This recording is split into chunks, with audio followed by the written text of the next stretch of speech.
glass hill stood between us and the summit, but the snowfall intensified so quickly that climbing any further became impossible. Locals later told us these were the first snowfalls this strong in this region of Romania this year. We decided to take a shortcut and bypass the peak, but every attempt failed. Instead of climbing up, we kept sliding further down. At the bottom there was a river, and in front of us an even steeper slope covered with trees. Stuck at 1,820 meters above sea level, with just 3 kilometers separating us from the main road, and yet no way to get there.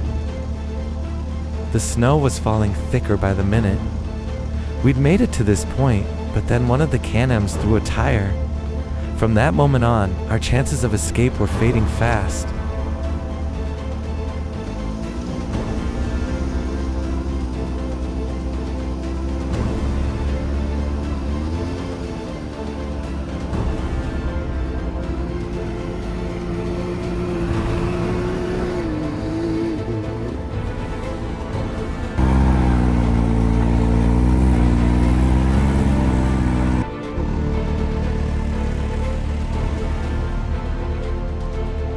Desperate, we rigged winches and a sharpened wooden stake to haul ourselves toward the peak. Pounded into the frozen earth and used as a lever, it pulled us forward, roughly 15 meters with every 10th cycle.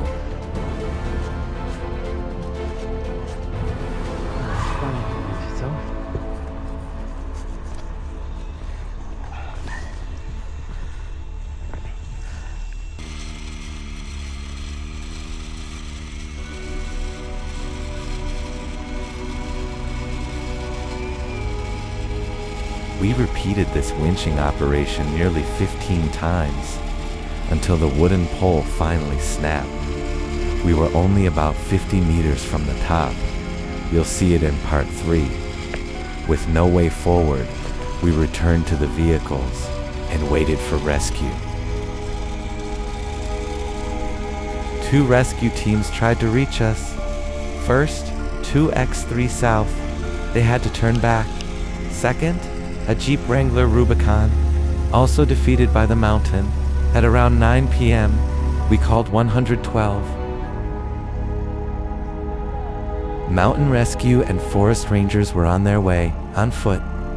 They chose a shortcut, the same deadly slope that had stopped us. A forest wall, no way through. At 1 a.m., we saw their lights in the distance. At 2 a.m., they reached us. A few Polish people needed rescue teams after they had gone off to have fun with the vehicles in the snow. The incident took place at the end of last week, and the situation is not unique, and it seems that no one is held accountable. 4 Polish people were left with their off-road vehicles, the so-called buggies, in the mountain area of Romania on Friday evening, when they got stuck in the mountains, even though they had gone out for fun. In spite of the weather warnings, the snow reached up to 50 centimeters in this area, and the entire rescue operation took place during a snowstorm. 2 teams of mountaineers, along with 2 teams of mountain gendarmes, helped them get back. No one reported any medical issues and no one was sanctioned, which makes the situation even more serious. They mobilized the entire force. For them, we knew the weather was quite bad. It was already snowing, but they insisted and headed toward the mountains. And it was nighttime as well, with heavy snow. Of course they got stuck, and they couldn't turn back. From there, the whole alarm was raised.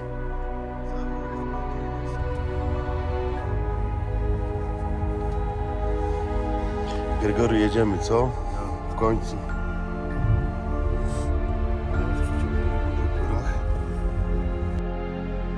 We finally reached the hotel around 4 a.m.